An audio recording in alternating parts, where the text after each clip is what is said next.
এই রাজ্যের সরকার সেই একই নীতিতে চলছে। কিভাবে মানুষের সর্বনাশ আরো বেশি করা যায়, এই সর্বনাশার নীতি তারা দেশটা চালাচ্ছে। এখন বিদ্যুৎ পরিষেবা নিয়ে গোটা দেশে একটা বিতর্ক চলছে। দেশ স্বাধীন হওয়ার পর 1948 সালে প্রথম আইন পাস হয়। জওহরলাল নেহরু প্রধানমন্ত্রী, তিনি তখন বলেছিলেন যে বিদ্যুৎ ছাড়া সভ্যতার বিকাশ সম্ভব না, কৃষি এবং শিল্প সমস্ত বিকাশের ক্ষেত্রে বিদ্যুৎ লাগবে, এখানে এটা সরকারের দায়িত্বে থাকবে। এই ধারণাটা সময়ে সময়ে পরিবর্তন সংযোজন হয়েছে। দেশের বিভিন্ন জায়গায় বিদ্যুৎ উৎপাদন কেন্দ্র, বিদ্যুৎ উৎপাদন এবং উৎপাদিত বিদ্যুৎ পৌঁছে দেওয়া মানুষের বাড়ি ঘরে, এই ব্যবস্থাগুলো নেওয়া হয়েছিল, এটা সম্প্রসারিত হয়েছিল। প্রচুর বিদ্যুৎ কেন্দ্র সেখানে তৈরি হয়েছিল যাতে বিদ্যুৎটা উৎপাদন করা যায়। কিন্তু সর্বনাশটা যখন হয়ে গেছে সেটা হলো 2003 সাল। অটল বিহারী বাজপেয়ী গভর্নমেন্টের সময় সন্তোষমন দেবকে দিয়ে একটা কমিটি করে দিয়েছিলেন, বিদ্যুৎ ক্ষেত্র কি সরকারের হাতে থাকবে না বেসরকারি হাতে থাকবে। তখনই বিদ্যুৎ আইন 2003 পাশ করিয়ে নিয়েছেন। দুটো দল এটাকে সমর্থন করেছে। ভারতবর্ষের সবচেয়ে বড় যে দুটো দল, একটা বিজেপি একটা কংগ্রেস, এই আইন তারা পাশ করিয়ে দিয়েছেন। এই আইনে বলেছেন যে সরকার এখন বিদ্যুৎ ক্ষেত্রে দায়িত্ব নেবে না, এটা এখন কোম্পানি বা কর্পোরেশন, এই বোর্ড ইত্যাদি করে সেখানে দায়িত্ব ভাগ করে নিতে হবে, সরকার সেখানে দায়িত্ব নেবে না। এই সিদ্ধান্ত তারা নিয়েছেন। আমাদের রাজ্যে 2004 সালের 31শে ডিসেম্বর পর্যন্ত এটা ছিল সরকারের, ত্রিপুরা সরকারের। আপনারা জানেন আমাদের অর্থ বরাদ্দ বন্ধ করে দিয়েছে, পরিষ্কার বলে দিয়েছে এটা সরকারের হাতে থাকলে কেন্দ্রীয় সরকারের কোন প্রকার বিদ্যুৎ ক্ষেত্রে সহায়তা পাবে না, এটাকে কোম্পানিতে নিতে হবে। আমরা প্রতিবাদ করেছিলাম, উপায়হীন ভাবে আমাদেরকে বাধ্য করা হয়েছিল 1 জানুয়ারি 2005 সাল থেকে এই ত্রিপুরার যে বিদ্যুৎ নিগম যেটা দেখছেন এটা তৈরি করা হয়েছে। এখানে বলে দেওয়া হয়েছে সরকার দায়িত্ব নেবে না, আয় উপার্জন নিজেরা করবে, সবটা নিজেদের কি করতে হবে। তখন আমাদের ইঞ্জিনিয়াররা যারা ছিলেন, কর্মচারীরা যারা ছিলেন, দারুণভাবে সহযোগিতা করেছে, এটা অনস্বীকার্য। এবং সারা দেশের যে অবস্থাটা এটা তারা বুঝতে পেরেছেন, সহযোগিতা করে এটাকে চ্যালেঞ্জ হিসেবে নিয়েছিলেন। এই বিদ্যুৎ নিগম তৈরি হওয়ার পর 2005 সাল থেকে তখন যে আমরা নিগম তৈরি করি তখন গ্রাহক সংখ্যা ছিল 2 লক্ষর অল্প কিছু বেশি। সেই নিগম তৈরি হওয়ার পর বামফ্রন্ট সরকার পর্যন্ত এটা ছিল 7.5 লক্ষর উপর। গ্রাম শহর সর্বত্র বিদ্যুৎ পরিষেবা পৌঁছে দেওয়া হয়েছে। এখন বিদ্যুৎ পরিষেবা তো পৌঁছে দিলে হবে না, এটার সঙ্গে সাহায্য রেখে বিদ্যুৎটা আসবে কোত্থেকে, উৎপাদন তো বাড়াতে হবে। আপনাদের জানার জন্য বলছি, বরমুড়া বিদ্যুৎ উৎপাদন কেন্দ্র গ্যাস দিয়ে, আমাদের রাজ্যের গ্যাস দিয়ে এখানে বিদ্যুৎ উৎপাদন কেন্দ্র তৈরি করা হয়েছে। 42 মেগাওয়াট বিদ্যুৎ এখান থেকে আসতো, যাতে ঘাটতি পূরণ করা যায়। রুখিয়া বিদ্যুৎ উৎপাদন কেন্দ্র, এখানে আরো 3টা নতুন টারবাইন বসিয়ে দেওয়া হয়েছে। 63 মেগাওয়াট বিদ্যুৎ উৎপাদনের ক্ষমতা আরো বাড়িয়ে নেওয়া হয়েছে, তার আগেও আরো কয়েকটা টারবাইন ছিল। ওইদিকে ডম্বুর, এখান থেকে 8 থেকে 10 মেগাওয়াট পাওয়া যেত, এটাকে উৎপাদন আরো বাড়ানো যায় কিনা এগুলো সম্পর্কে পদক্ষেপ নিয়েছিল। এখানেই ক্ষান্ত থাকলে হবে? লোডশেডিং তো দেওয়া যাবে না, লোডশেডিং তো তুলে দিতে হবে। রাজ্যের নিজস্ব উৎপাদন ক্ষমতা বাড়াতে হবে। আমরা আমাদের রাজ্যের গ্যাসকে কাজে লাগিয়ে প্রচন্ড আপনারা লড়াই করেছেন, আন্দোলন করেছেন, সংগ্রাম করেছেন। আমাদের রাজ্যে নিজস্ব একটা বিদ্যুৎ উৎপাদন কেন্দ্র চাই। ওএনজিসির সঙ্গে টাই আপ করে সেখানে গিয়ে ওএনজিসি সহ ত্রিপুরা গভর্নমেন্টকে অল্প কিছু শেয়ার তারা আমরা চেয়েছিলাম, 10% শেয়ার দেয়নি আমাদেরকে, সেন্ট্রাল গভর্নমেন্ট তখন রাজি হয়নি। ওএনজিসি ত্রিপুরা পাওয়ার কোম্পানি নামে একটা কোম্পানি তৈরি হয়েছে, সেটা পাল্লাটা নয়, এটা উত্তর পূর্বাঞ্চলের মধ্যে অন্যতম একটা মেগা পাওয়ার প্রজেক্ট, ভারতবর্ষের মতো গ্যাস ভিত্তিক অন্যতম একটা মেগা পাওয়ার প্রজেক্ট, গ্যাস ভিত্তিক। সেখানে এটা তৈরি হওয়ার পর এখান থেকে বিদ্যুৎ নর্থ ইস্টের 7টা স্টেট পাবে। সবচেয়ে বড় শেয়ার কে পাবে? আসাম।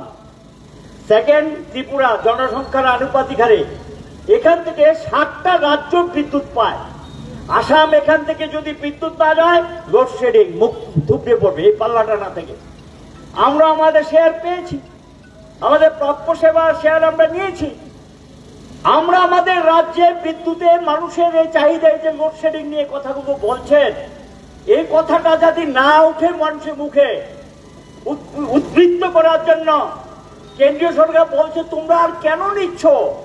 আসামের বিভিন্ন প্রজেক্ট, নর্থ ইস্টে বিভিন্ন প্রজেক্টে তোমাদের শেয়ার আছে, আর কেন? এটা দরকার নেই। মনার চক আপনাদের জানেন, এটা দীর্ঘ লড়াই করতে হয়েছে, আন্দোলন করতে হয়েছে। আমরা বলেছি এটা আমরা করব, এটা করতে হবে। সেন্ট্রাল গভর্নমেন্টকে তখন মনমোহন সিং এর গভর্নমেন্ট, আমরা তাকে বাধ্য করেছি এটা স্যাংশন দিতে হবে। মনার চক নিপপুর একটা পাওয়ার প্রজেক্ট হয়েছে, বলবো এটা কে নেবে বিদ্যুৎ? ঠিক আছে, আমরা সবটা নিয়ে নেব। এখানে 100 মেগাওয়াট বিদ্যুৎ সবটা আমরা নিয়ে নিয়েছি। এখন বিদ্যুৎ উদ্বৃত্ত হয়ে গেছে। উদ্বৃত্ত বিদ্যুৎটা ফ্রিজে ঢুকিয়ে রাখা যায় না, এটা বিক্রি করতে হবে। আপনারা জানেন বাংলাদেশে তৎকালীন প্রধানমন্ত্রী আমাদের ত্রিপুরায় এসেছিলেন, আসাম রাইফেল মাঠে তিনি প্রকাশ্যে বললেন ত্রিপুরা মুখ্যমন্ত্রীকে, আমি তো আপনাদের বিদ্যুৎ উৎপাদনের যন্ত্রপাতি আনার জন্য সহযোগিতা করেছি, আমার বাংলাদেশে বিদ্যুতে ঘাটতি আছে, আমাকে বিদ্যুৎ দিন।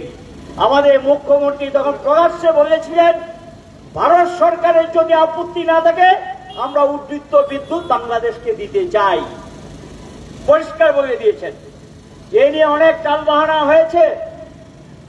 2015-2016 অর্থ বৎসরে বাংলাদেশ সরকার থেকে আহ্বান জানানোর উপর আমরা গিয়েছি, আমি নিজেও গিয়েছিলাম। দীর্ঘ মিটিং এর পর সেখানে ফয়সালা হয়েছে আমরা বিদ্যুৎ বাংলাদেশকে দেব, 100 মেগাওয়াট দিয়ে আমরা শুরু করতে চাই। পরের দিন তিনি প্রাতরাশে বাংলাদেশের প্রধানমন্ত্রী যখন ডাকলে বললেন আমাদেরকে আরো 100 দিন। আমরা বলছি আপত্তি নেই, আমাদের বিদ্যুৎ উদ্বৃত্ত আমরা দিয়ে দেব, কিন্তু ভারত সরকারকে আপনারা রাজি করাতে হবে, কেন্দ্রের সরকারের অনুমোদন না থাকলে তো এটা দেওয়া যাবে না। পরে আবার 100 মেগাওয়াটের কথা বললেন, সেখানে 60 মেগাওয়াট ছিলেন, 160 মেগাওয়াট বিদ্যুৎ বাংলাদেশে যেহেতু আমাদের শেয়ারে বিদ্যুৎ, এই বিদ্যুৎ থেকে আমাদের আয় আসতো কত? 10 থেকে 12 কোটি টাকা নেট প্রফিট আসতো প্রতি মাসে। এই টাকাটা এই সাবসিডি হিসেবে আপনারা গ্রাহকরা পেতেন, তাদের বিদ্যুতের দামটা কম থাকতো। কারণ বিদ্যুতের দাম ঠিক করে আয় এবং ব্যয়ের উপর।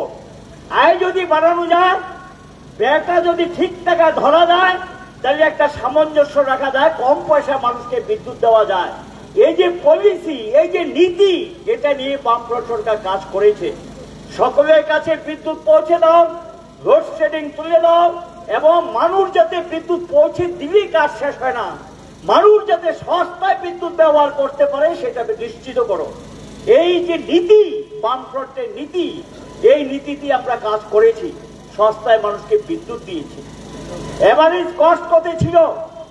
আমি মাঝে মধ্যে দেখছি সরকারের দিক থেকে বলা হয় বামফ্রন্টের সময় নাকি 146% দাম বাড়িয়েছে। আমি জানি না এই হিসাব কোত্থেকে দিচ্ছেন। আমি ধরেনি ধরুন বাড়িয়েছি আমরা, দামই তো ছিল না। সরকারের কাছে যখন বিদ্যুৎ ছিল কেউ টাকাই ঠিক মতো দিত না, 2-4 টাকা কৃপা করে দান দাক্ষিণ্য হিসেবে দিতেন সরকারের হাতে যখন ছিল। নিগম তৈরি হওয়ার পর যে জিনিসটা মূল্যহীন, তার যদি মূল্য 1 টাকা ধরা হয়, 100 পয়সা পার্সেন্টেজ অনেক বেশি মনে হবে। এটা ছিল, আমরা সেখানে গিয়ে আস্তে আস্তে সচ্ছল হয়ে। কিন্তু আমি তাদেরকে প্রশ্ন করতে চাই, এখন আপনাদের এভারেজ কস্ট, এবার যে দামটা বাড়িয়েছেন সেখানে এভারেজ কস্ট আপনাদের জন্য 60 টাকা 15 পয়সা মতো দেখিয়েছেন। আমি যতটুকু দেখেছি আপনাদের রেগুলেটরি কমিশনের অর্ডারটা, আমাদের সময় এটা ছিল 3 টাকা 99 পয়সা এভারেজ কস্ট। আর গরিবদেরকে আমরা 2.5 টাকা দিতাম, 2 টাকা 2.5 টাকা 1.5 টাকাও কাউকে আমরা বিদ্যুৎ দিতাম। যারা বেশি ব্যবহার করতেন তাদের ক্ষেত্রে একটু বেশি পড়তো। তাতে গিয়ে এই নিগম, ইঞ্জিনিয়ারের বেতন, কর্মচারীদের বেতন এবং গ্যাস কেনার টাকা, ওই যে গ্যাস কিনে আমরা বিদ্যুৎ উৎপাদন করি বরমুড়া রুখিয়াতে, এই গ্যাস কেনার টাকা এবং বিদ্যুৎ যেটা বাইরে থেকে আমরা নিয়ে আসি তার পরিবাহী খরচ, সব কিছু দেওয়ার পর, ডিএ থেকে রিটায়ারমেন্টের পর বেনিফিট দেওয়ার থেকে শুরু করে সব কিছু দেওয়ার পরও লাভ করেছিল এই বিদ্যুৎ নিগম। গভর্নমেন্টকে ডিভিডেন্ড দিয়েছিল, লভ্যাংশ জমা দিয়েছিলেন এই নিগম। একটা নিগম সরকার থেকে কোনো টাকা না নিয়ে, মানুষকে বুঝিয়ে, মানুষের সাধ্যের মধ্যে রেখে, মানুষকে পরিষেবা দিয়ে, মানুষের সাহায্য নিয়ে, আর সঙ্গে ইঞ্জিনিয়ার কর্মচারীদের অক্লান্ত পরিশ্রমে নিজের পায়ে দাঁড়িয়ে গিয়েছিল। ভারতবর্ষের মধ্যে 2-3টা রাজ্যের মধ্যে একটা স্থান নিয়ে নিয়েছিল এই যে ছোট্ট ত্রিপুরা, একটা দৃষ্টান্ত হয়ে গেছিল। তখন থেকে একটা চাপ ছিল, এটা বেসরকারি হাতে দিয়ে দাও। কেন এগুলি সরকার? কারণ শেয়ারটা, এই নিগমের 100% শেয়ার ত্রিপুরা সরকারের হাতে, অ্যাসেট প্রপার্টিটা ত্রিপুরা সরকারের, এটা জনগণের। আমরা বলেছি এর শেয়ার আমরা বেসরকারি হাতে দেব না, আমাদের গভর্নমেন্টের সময় পলিসি ছিল। এখন এটাকে ধীরে ধীরে বেসরকারীকরণ, আমরা যেহেতু এটা একমত হইনি, এখন গিয়ে চালাকি করে 2018 সালে সরকার আসার পর চালাকি করে এটার নাম দিয়েছেন ফ্র্যাঞ্চাইজি সহায়তা। বাংলাটার একটা সহায়তা এটা। এবং এই ফ্র্যাঞ্চাইজি নাম দিয়ে 5টা ডিভিশন, কৈলাসহর, লঙ্কাইবেলি, আমবাসা, সাবরুম, মোহনপুর, এই 5টা ডিভিশন বেসরকারিতে দিয়ে দিলেন। তার কন্ডিশন কি, শর্তাবলী কি, সম্পদটা কি হবে, সম্পদ ব্যবহার করলে কি পাওয়া যাবে, এটা জনগণ কিচ্ছুই জানলেন না, দিয়ে দিলেন। দেওয়ার পরে গত 4-5 বছর ধরে 2018-19 সালে তারা এই সিদ্ধান্ত নিয়েছেন, দিয়ে দিলেন। আমরা তো বলেছি এটা বেসরকারি। এখানে দাঁড়িয়ে আমরা প্রতিবাদ করে বলেছিলাম এটা সর্বনাশ করছেন, গ্রাহক পরিষেবা পাবে না, দেশের যেখানে যেখানে দিয়েছে সর্বনাশ হয়ে গেছে। এই ক্ষতি একদিন রাজ্যবাসীও টের পাবে, নিগমও টের পাবে। মজার ঘটনা, যাদেরকে বাইরে থেকে পরিষেবা দিতে দিলেন 2টা কোম্পানিকে, এই কোম্পানি এসে পরিষেবাটা দিলেন না, মানুষ থেকে টাকা তুললেন, ওকে টাকাও তুলেছে আগে, আর সঙ্গে গিয়ে পরিষেবার ক্ষেত্রে টাকাটাও তুললেন, কিন্তু লাইন মেনটেনেন্স করলেন না, যারা কর্মচারী তাদের বেতনটার দায়িত্ব নিলেন না, কিচ্ছু নিলেন না। এখন শোনা যাচ্ছে একটা কোম্পানিকে গভর্নমেন্ট বলেছে বিদায় হও, তোমরা ব্যর্থ, পরিষেবা দিতে পারোনি, সর্বনাশ করেছ, রাজ্য ছাড়ো। ছাড়া কেন তার আগে জিজ্ঞাসা করুন যে পরিষেবাটা যারা দিয়েছিল তৎকালীন সময়ে দায়িত্ব, তাদের কাছে প্রথম তখনই তো আমরা প্রতিবাদ করেছিলাম এরা লুটপাট করে নিয়ে যাবে। এখন শোনা যাচ্ছে এরা 150 কোটি টাকার উপর এই নিগম থেকে বিদ্যুৎ নিয়ে গেছেন। এই টাকাটা দেওয়ার কথা, নিগমের কাছে জমা দেওয়ার কথা, এই 150 কোটি টাকার উপর এই জায়গার টাকা নাকি জমা দেয়নি। এই টাকা কি অনাদায়ী থাকবে? কেন এটা গ্রাহকরা বহন করবে?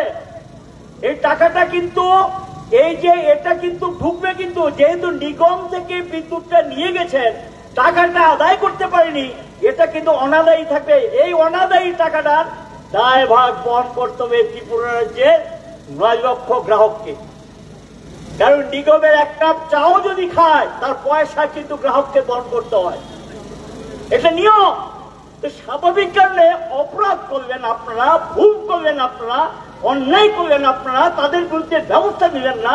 এখন শোনা যাচ্ছে 150 কোটি টাকার উপর নাকি তারা এখন হাত পাত্তারি গুটিয়ে রাজ্য ছেড়ে চলে যাচ্ছে। কি হচ্ছে এগুলো? চলবে এগুলো?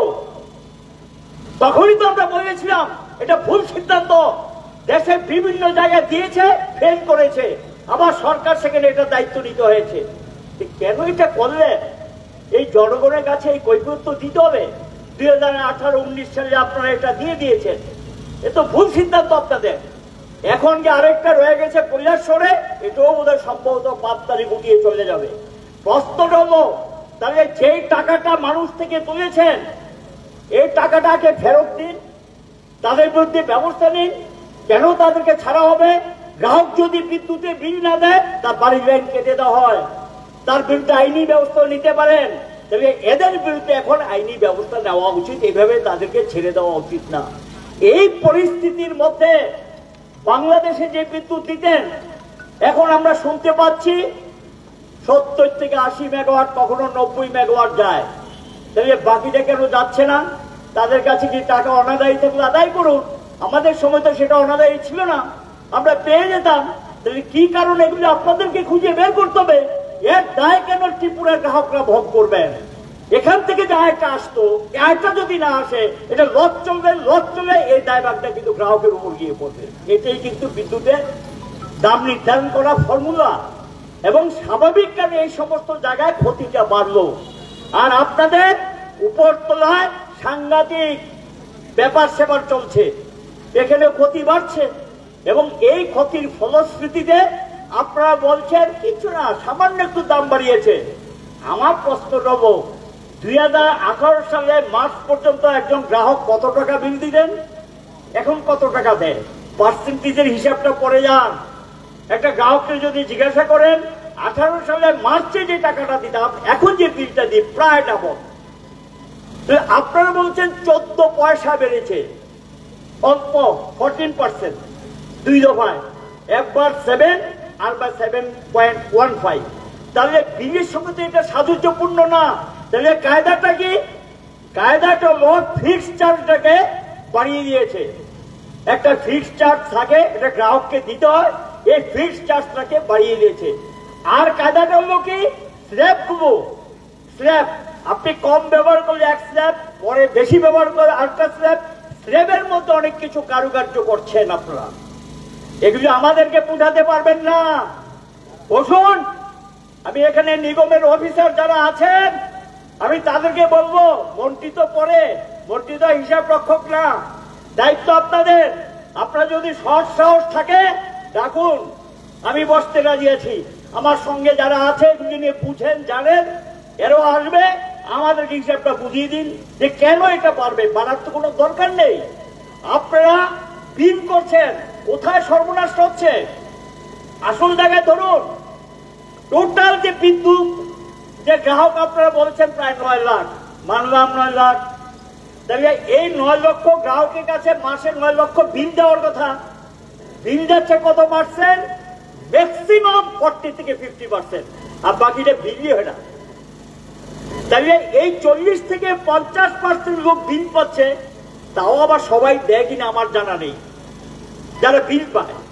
তাহলে আপনি তো প্রায় 40 থেকে 50% বিলিংই করতে পারছেন না, বিলই পৌঁছে দিতে পারছেন না। তাহলে এই দায়ভার যিনি বৈধ ভোক্তা, যিনি বিলটা পেমেন্ট করে, তার কাঁধে কি রেখে পড়বো এটা? আপনি তো তার কাছে বিলই পৌঁছাতে, এই ব্যর্থতার দায়িত্ব কে নেবে? নিগমকে নিতে হবে, সরকারকে নিতে হবে। 100% বিলিং করতে হবে। 100% বিলিং করে যদি 100% টাকা আদায় করা যায়, টাকা তো উদ্বৃত্ত হবে, ঘাটতি থাকার কথা না, বরঞ্চ দাম কমার কথা। এখন যে দাম আছে দামটা কমার কথা। এটা করুন, তো কেন করছেন না? আপনাদেরকে আমি জিজ্ঞাসা করতে চাই, আমি মানে সিপিএম এর পক্ষ থেকে, ব্যক্তি মালিকদের না, কত মিটার অকেজু আছে পার্সেন্টেজে? এটা প্রায় 50% কাছাকাছি মিটার অকেজু কাজ করে না। এগুলো বিল কি করে হচ্ছে? লামসাম। কি ব্যাপার? মিটার বসান, প্রকৃত মিটার স্থাপন করে দিন, অকেজু মিটার গুলো সরিয়ে নিন, মিটার দিয়ে মিটারিং এ যা আসে সেইভাবে বিল করুন, তাহলে তার দাম বাড়ানোর দরকার নেই। কিন্তু টোটাল যে গ্রাহক, সে গ্রাহকে প্রায় 40 থেকে 50% মিটার অকেজু। আর এখন আর একটা আমদানি হয়েছে স্মার্ট মিটার। গ্রাহকরা তৈরি থাকেন, টের পাবেন। এটা বামফ্রন্ট বিরোধিতা করেছে সারা দেশে, আপনারা বুঝতে পারছেন না।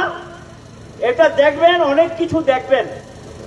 বিশ্ব ব্যাংক কন্ডিশন হিসেবে বলেছে, আমরা জানি যে এটা বসাতে হবে। হ্যাঁ, আমরা বিশ্ব ব্যাংক থেকে টাকা নিয়েছিলাম 1376 কোটি টাকা বিদ্যুৎ ব্যবস্থা উন্নয়নের জন্য। আমরা কি বলেছি? এক্সপেরিমেন্ট হিসাবে 50,000 মিটারের টাকা তোমরা দেবে, আমরা বসাবো এক্সপেরিমেন্ট। আর এখন তোমরা স্মার্ট মিটার বসাচ্ছ, এবং এই স্মার্ট মিটারের মধ্যে গিয়ে অনেক ব্যাপার সেপার ঘটবে, অনেক ব্যাপার সেপার ঘটবে। এটা গোটা দেশে এই নিয়ে আন্দোলন তৈরি হয়েছে। কোন কোন রাজ্যে স্মার্ট মিটারে মিটার সহ গাড়ি পুড়িয়ে দিয়েছেন আমজনতা। কাশ্মীরে এই ঘটনা ঘটেছে, পত্রিকায় আমি দেখেছি। বেশ কয়েকটা রাজ্যে স্মার্ট মিটার নিয়ে প্রশ্ন আসছে। কাজে সেখানে গিয়ে একটা গ্রাহক যিনি পয়সা দেবেন, পরিষেবা নেবেন, তার জানার অধিকার আছে যে এই স্মার্ট মিটারের রহস্যটা কি। এটা নিয়েও কিন্তু গোটা দেশে এবং সারা পৃথিবীতে প্রশ্ন উঠেছে। বিশ্ব ব্যাংকই এখন এটা নিয়ে সন্দিহান। তারা নিজেরাই বলছেন আমরা এটা নিয়ে সন্দিহান। এই বিষয়গুলো তো গ্রাহকের উপরে গিয়ে পড়তায়, তাদের উপরে গিয়ে চাপ পড়ছে। আপনারা প্রচুর রিটায়ারমেন্টে যাচ্ছে, বিশাল সংখ্যা রিটায়ারমেন্টে গিয়েছে। এই যে রিটায়ারমেন্টে যাওয়ার পর পরিষেবা দিতে গেলে লোক তো লাগবে, কোথায় একটা লোক তো নিয়োগ করছেন না। বামফ্রন্টের সময় নিগম হওয়ার পর আমরা 2 দফায় যারা লাইনে কাজ করে নিয়োগ করেছি, যারা সাবস্টেশনগুলো দেখে টেকনিক্যাল স্টাফ নিয়োগ হয়েছে, ইঞ্জিনিয়ার নিয়োগ হয়েছে 2 দফায়। তাহলে তখন তো নিয়োগ হয়েছিল, তার জন্য তো সরকারের কাছে পয়সা যেতে হয়নি। এই নিগমিত আপনার আয় করে তাদের বেতন ভাতা ইত্যাদি দিয়েছেন লভ্যাংশ থেকে, কোনো অসুবিধা হয়নি তো। তাহলে গত 6.5 বছর, প্রায় 7 বছর কাটিয়েছে, এই সময়ের মধ্যে কোনো লোক নিয়োগ নেই। এটা কেন হবে?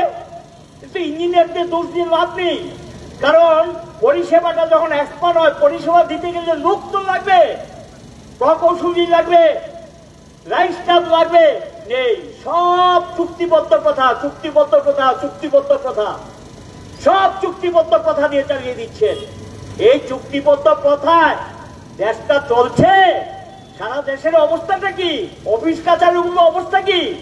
পরিষেবা মানুষ পাচ্ছে? সমস্ত ক্ষেত্রে একটা পেয়ে গেছে চুক্তিবদ্ধ চুক্তিবদ্ধ চুক্তিবদ্ধ কথা সব।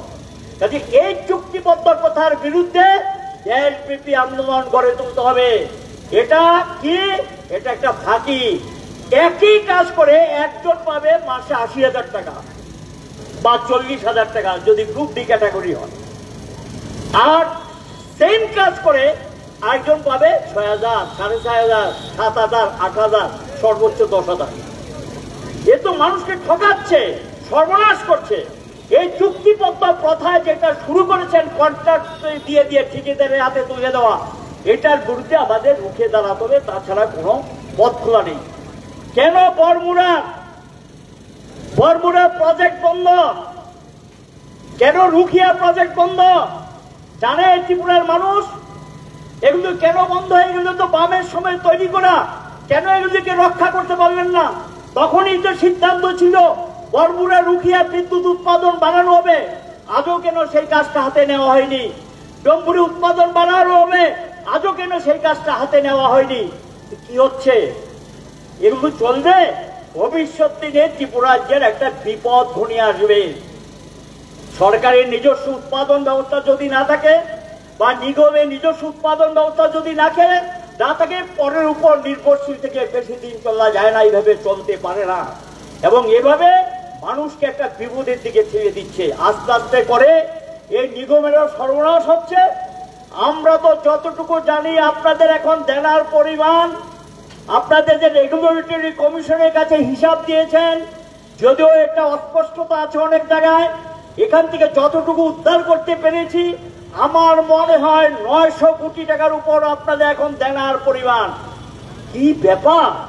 যেই নিগমটা এত ভালো ছিল, গত 6 বছর 6.5 বছরের মধ্যে দামও বাড়িয়েছেন, 900 কোটি টাকার দেনা পরিমাণ কেন হলো? কেন আপনারা গ্যাসের টাকা দিতে পারছেন না? কেন এই গ্যাসের টাকা নির্দিষ্ট টাইমে দেওয়ার জন্য পেনাল্টি দিতে হবে? কেন বিদ্যুতের টাকা ঠিক টাইমে পরিশোধ না করার জন্য যেখান থেকে আপনারা বিদ্যুৎ কিনে আনেন সেখানে পেনাল্টি দিতে হবে? এই পেনাল্টির দায়ভার কেন গ্রাহকের উপর গিয়ে পড়বে? এটা তো গ্রাহকের উপর গিয়ে পড়ছে যে পেনাল্টি দিচ্ছেন। এবং শুধু তাই না, এই খবরও আমাদের কাছে আছে, কোন ব্যাংক আপনাদেরকে ঋণ দিতে চায় না। আর বামের আমলে ব্যাংকগুলো আমাদের পেছনে লেফট রাইট করতো, আমরা ঋণ দিতে চাই, আপনারা ঋণ নিতে চান কিনা। আমরা একবার নিয়েছিলাম, গ্যাসের টাকা পরিশোধ করার জন্য একবার ঋণ নিয়েছিলাম, মাসে মাসে সেটা সুদ আমরা করতে শুরু করে দিয়েছি।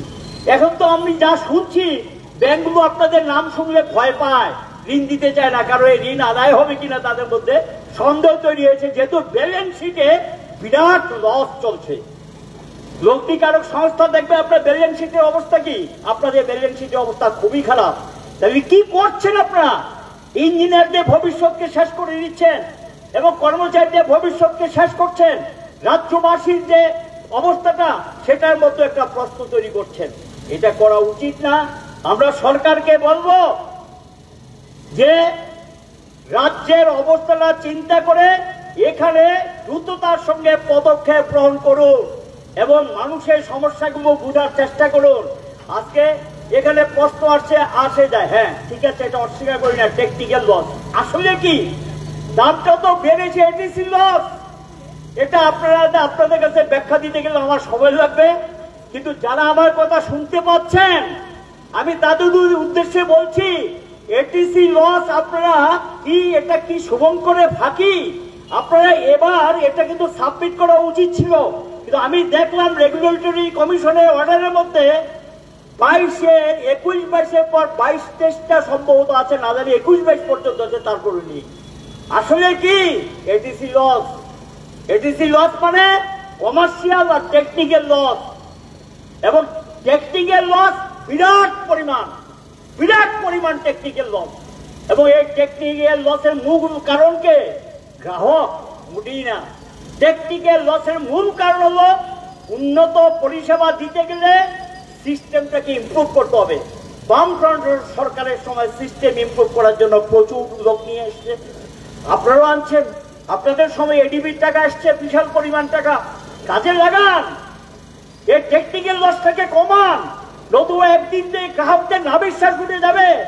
এই ব্যবস্থাগুলো না নিয়ে কেন এই গ্রাহকদের মাথায় আবার একের টাইমলি বিদ্যুৎ পায় না, যাচ্ছে আসছে এই অবস্থা। প্রাকৃতিক দুর্যোগে কিছু বিষয় হয়, এটা আমরা অস্বীকার করছি না, কিন্তু এটা খুব দ্রুততার সঙ্গে সারাই করে নিতে হয়। তার জন্য যারা কাজ করে, কেন ঠিকাদাররা রাস্তায় রাস্তায় ঘুরে বলছে কাজ করছি টাকা পাই না, কাজ করছি টাকা পাই না? এটা তো বিদ্যুতের ক্ষেত্রে চলবে না। যখন কোনো বিপর্যয় হয় সঙ্গে সঙ্গে দরকার লাগলে ঠিকাদারকে কাজে লাগাতে হয়। ঠিকাদার যদি ডাইরেক্ট টাইমে টাকাটা পায়, দ্রুততার সঙ্গে সে কাজ তুলে দেবে। এই বিষয়গুলি বাদ দিয়ে পরিষেবা ক্ষেত্রে উন্নত হবে? কেন এমনটা হবে? এগুলো এই নিগম কর্তৃপক্ষকে দেখতে হবে। নিগমের যারা ম্যানেজমেন্টের দায়িত্বে আছেন আপনাদের দেখতে হবে। একজন সিএমডি তো এসেছিলেন, সিএমডি না এমডি এসেছিলেন, কি নাম জানি, কি কেলে না কি শুনলাম, এসে নানা কেলেঙ্কারি করে তিনি চলে গেছেন। এখন যে ভদ্রলোক এসছেন, ওনার উদ্দেশ্যে আবেদন, এই যে কথাগুলো বোঝার চেষ্টা করুন। এতে নিগমেরও ভবিষ্যৎ সুরক্ষিত হবে, রাজ্যবাসীর স্বার্থ সুরক্ষিত থাকবে, গ্রাহকদের স্বার্থ সুরক্ষিত থাকবে। আর সঙ্গে বলল এই যে 7 পয়েন্ট যেটা বাড়িয়েছেন 15, এটা দরকার নেই, এটা দরকার নেই। শুধু শুধু বাড়িয়েছেন, শুধু শুধু গ্রাহকের উপর বোঝা চাপিয়ে দিয়েছেন। এটা প্রত্যাহার করুন, স্বাভাবিক অবস্থা ফিরে আনুন, পরিষেবা ক্ষেত্রকে উন্নত করুন, এবং তাহলে গ্রাহকরা আপনাদেরকে সহযোগিতার হাত বাড়িয়ে দেবেন। আমাদের তো দিয়েছে তো। বামের আমলে যদি গ্রাহকের সহযোগিতা না পেত, নিগমটা এই জায়গায় আসতে পারত। এই যে বিল্ডিংটা আমি দেখিয়ে বলছি, জানেন কিনা এটা আমি জানি না, এখন যারা ম্যানেজমেন্ট আছে জানেন কিনা, 1 টাকাও সরকার থেকে নিয়ে নাই। এই যে বিল্ডিং 1 টাকাও গভর্নমেন্ট থেকে আমরা নিয়ে নাই, নিজেদের আয় দিয়ে এই বিল্ডিংটা তৈরি হয়েছে, কর্পোরেট বিল্ডিং, আয় দিয়ে। কয়টা বিল্ডিং করেছেন গত 6 বছর, 6.5 বছরে? এক একটা জায়গায় অফিসগুলোতে বসতে পারে না ইঞ্জিনিয়াররা, কর্মচারীরা। 24 ঘন্টা তাদের ডিউটি করতে হয়, বাইরে বৃষ্টি না পড়তে ঘরে বৃষ্টি পড়ে, এই হলো গিয়ে তাদের অবস্থা। কয়টা নতুন বিল্ডিং হয়েছে, কয়টা ডিজিএম অফিস, কয়টা এজিএম অফিস, কয়টা সিনিয়র ম্যানেজার অফিস, যেখানে বিল দিতে যায় গ্রাহকদের জন্য, সেখানে একটু ব্যবস্থাপনা রাখতে হয়, কোথায় দাঁড়াবে তারা লাইন দিয়ে। এগুলি কয়টা জায়গাতে করেছেন? দেখাতে পারবেন কি? পারবেন না। যা দিয়েছে সরকার সেটাকে তো রক্ষা করতে পারবেন না। আমরা বলবো যে নিগমকে আরো সরকারকে, কারণ সরকার এখনো তার দায়িত্ব অস্বীকার করতে পারে না, যেহেতু সরকার এটার 100% শেয়ারের মালিক এবং সরকারি বোর্ড অফ ডাইরেক্টরস অ্যাপয়েন্টমেন্ট করে। এটা বেসরকারি সংস্থার হাতে এখনো যায়নি।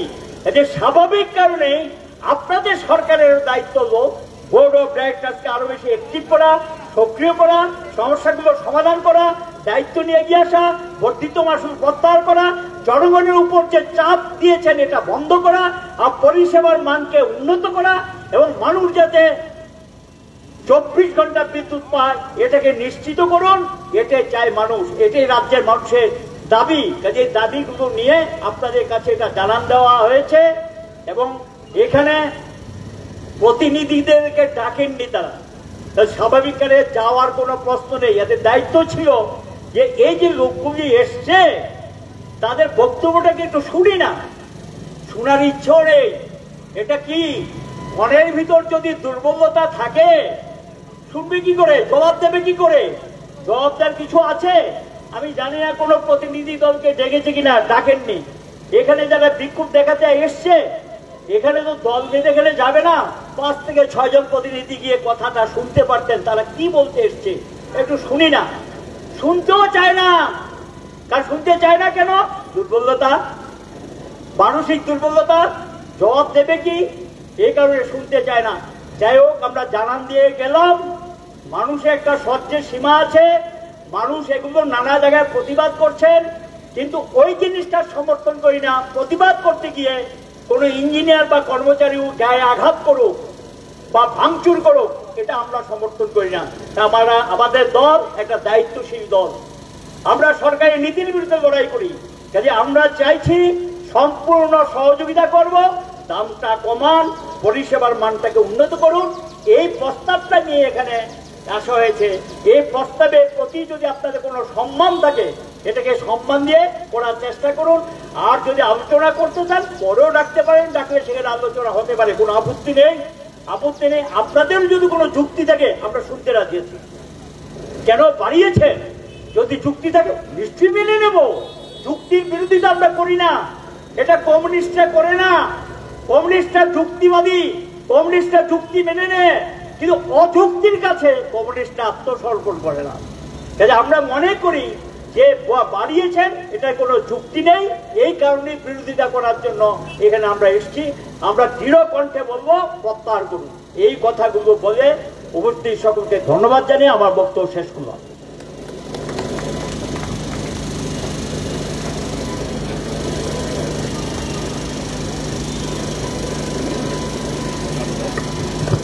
इनकलाब जिंदाबाद, इनकलाब